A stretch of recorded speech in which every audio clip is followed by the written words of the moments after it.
guys, welcome back to Magic TV. My name's Craig. It is 9 o'clock and it's time for another video. And as you can see, I have Katie with me. Hi. It's a Katie test, that's right. If you don't know who Katie is, Katie works in the admin team for my company and she is incredible. She loves magic, but she only gets a chance to see it when I drag her in this room and I get Michael to point the camera at us. So it doesn't happen very often. But we're going to do a trick. And I've been kind of testing the waters with you because Katie really loves mentalism, don't you? And I've been trying other types of magic with you. I've tried coin magic, I've tried rope magic, I've tried card magic, and she likes all of it, but she's all about the mentalism. Yeah, so haven't convinced me. So I'm going to try something else now. I am going to try and show you what I consider to be one of the greatest tricks of all time. Okay. Definitely the greatest story trick of all time. Now, this is a trick by a very famous, very well-known magician in the UK called Michael J. Fitch. Michael J. Fitch is a magician, a performer, a creator of magic, and he created a trick called Life is a Box of Chocolates, which he brought out many, many years ago. And I have been doing it since he first brought it out. I do it in my cabaret show, I do it in my stage show, but I also do it close-up. I literally do it everywhere. So I thought I'd show you that. And we'll see if this is better than mentalism. And this isn't really a trick. This is actually a demonstration in memory retention and instant recall. How good is your memory? Not that good. Now, I've got a terrible memory for, as you know, like people have to put stuff on the calendar to remind me to do anything. Day-to-day stuff, I'm terrible. You have to remind me to do things all the time, as you know. But you can remember to do all these tricks. Yeah, I'm pretty good with magic, and I'm pretty good at force memorizing something. And I'm going to give you a demonstration of that. So what I have here, these aren't playing cards, these are chocolate bars. Ooh. Each one of these cards has a different chocolate bar on it. Lots and lots and lots of different chocolate bars. I think there's about 40 altogether. And what I'm going to do is I'm going to give them a mix-up like this. Now I'm going to mix them up so they're in a completely random order. And then once I've mixed them up, what I'm going to try and do is you're going to give me 10 seconds to look through the cards and look at the order. Okay. I have to memorize the order and I have to tell you the order without looking. Okay. But it gets harder than that. Not only do I have to memorize the order, but I have to construct a story that I tell you, and as I tell the story, it has to involve every chocolate bar in the order in which that chocolate bar turns up. No. Yeah. Now, I cannot guarantee the quality of this story. Okay. I'm excited for this one. this might not be the best story. It's not exactly going to be Shakespeare or anything like that. But that's the basic concept, okay? So that is what I'm going to try and do. I think this is mixed enough. What do you reckon? Are we happy? Yeah. Okay. So I've got to a couple of cuts. Right. Okay. Here we go. So you're going to count to 10. I'm going to say you go. You're going to count to 10. Okay. I've got 10 seconds to memorise the order of the cards. Okay. Are you ready? Yeah. Go. 1, 2, 3, 4, 5, 6, 7, 8, 9, 10. 9, 10. Right, okay, there we go. I don't know how good this story is going to be, but we're going to give it a go. We're going to begin now. This is obviously, you work with Sarah really well, so you know I'm married to Sarah. So me and Sarah, before you joined the company a few years ago, she took me to London for our anniversary. Yeah. She took me to London for the day. Have you been to London often? I've never been to London. You've never been to London? Well, we went to London, and what we did is we parked outside of London, and we caught the tube in for our anniversary, and we caught the tube in. I've got to be honest. Have you ever been on the tube? If you don't know, I hate the tube. It's full of smarties. It's full of smarties. That's the best it's going to get. That was a fluke. Now, when we got off the bus, when we got off the tube, we caught a bus. It was a double decker, and we caught the double decker to a really big park. And when we got off the park, when we got off the bus, there was a beautiful woman standing in front of me, like literally standing right in front of me. There was a beautiful woman. She was wearing all gold. From top to bottom. I'm pretty sure she was Turkish. She was definitely a Turkish delight. Now, actually, I don't think she was Turkish. She was definitely foreign. She was probably more Maltese. Yes, Maltese. That's the best. I'm going to go with that. So we got, you know, I walked straight past the woman because I was with Sarah, obviously. Well, and we went into the park, and I said to Sarah, "Hey, how about we have a picnic?" And she said, "Yeah, there's a good idea. Let's have a picnic." As we walked into the park, hundreds of people started running past us. Turned out it was the London Marathon. I know it was the London Marathon because they were all wearing sneakers. So we sat down to have our picnic, and this little dog came running over to us. It was a Yorkie. I looked at his little name tag as he came over. He was very cute. His name was Rolo. And I was like, "Hello, Rolo." And he squatted right next to Sarah and did a little walnut whip. And I said, "Ooh, you rebel." Anyway, but by the time we'd had our picnic, it was starting to get a little bit darker. And I looked up at the stars. I was being all romantic. It was my anniversary, obviously. So I looked up at the stars and I said, "Look, Sarah, look, there's the galaxy. You can see the galaxy. Look, there's the Milky Way. Look, there's Mars." I looked at Sarah and I said, "I can see Uranus." And she kicked me in the curly whirly.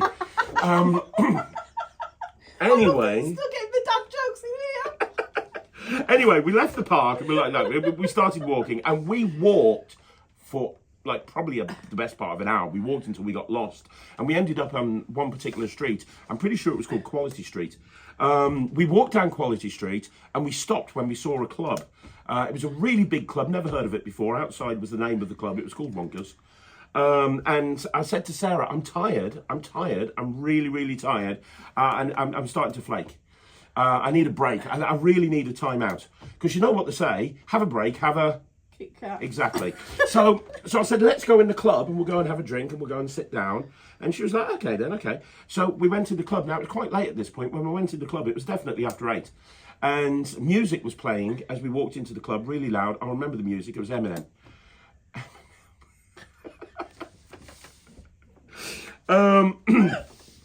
And I said to Sarah, "I tell you what, look, I'll go and get some drinks. You go and grab a seat."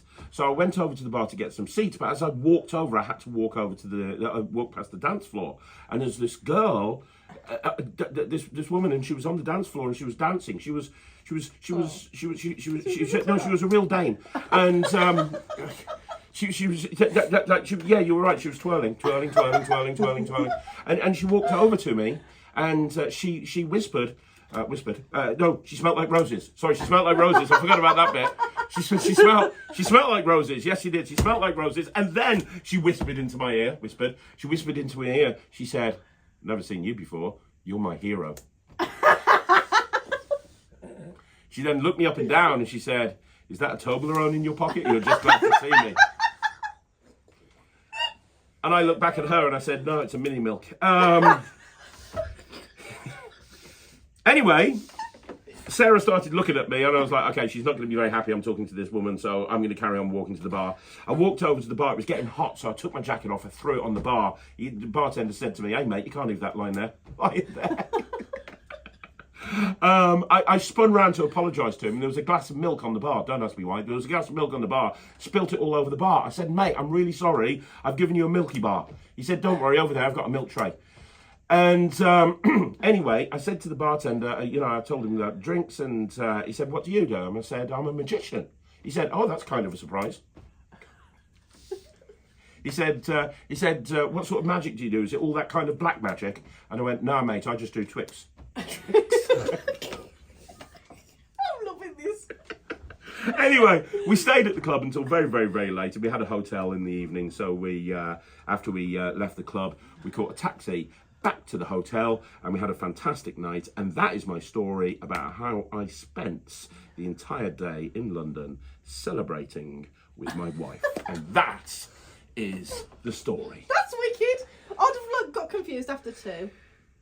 Well, it's about memorising the order and then trying to come up with a story. Yeah, but in 10 seconds. I know, exactly. Only 10 I seconds. like that one. Do you? It's funny. Like I say, I do that in my cabaret shows, I do it in my close-up shows, I do it walk around. So I have big cards, I have like cards this big with the chocolate bars on, and when I do it on stage, I'm holding them like this big so everyone can see. But if I'm doing this close-up, I have it just like that. But there's a type of magic in magic, there's a genre called story magic, and normally it's done with a deck of cards. So this sort of thing, one of the most famous versions of this is a trick called Sam the Bellhop, which is popularised by a guy called Bill Malone. Bill Malone. Anyway, that's what he does. I literally have to remind you, like, oh, are you going to take the dog with you, Craig? Well, you can remember all this just off the cuff. Yeah, I remember the important stuff. That's what I remember. But Bill Malone came up with this, popularised this thing called Sam the Bellhop, which is like a deck of cards. So he shuffles a deck of cards and he tells a story using the numbers in a deck of cards. And I personally think this is better because everybody knows chocolate. And everybody knows what chocolate bars are, and this is kind of a really unique concept. You've not seen this before, have you, Michael? No. What do you think of it? I thought it was really fun. Yeah, it's a fun trick. What? I don't think I can categorise it as a category. It's not really a. It's not a. It's not mentalism, but it kind of is. It's not comedy magic, but it kind of is. It's a little bit of everything. What do you think? One had me on the edge of my seat. I was like, just waiting for you to go wrong and you didn't.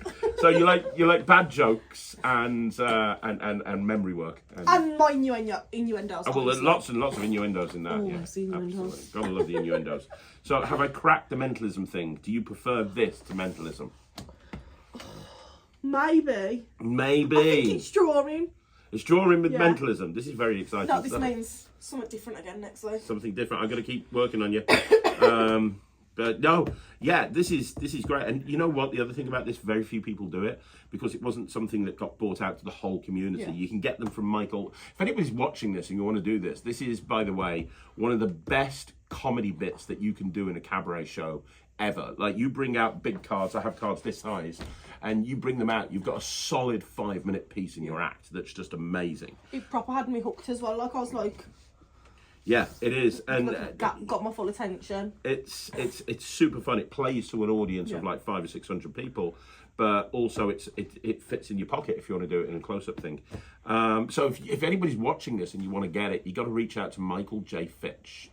He's very accessible on Facebook. You can find his email address through his website.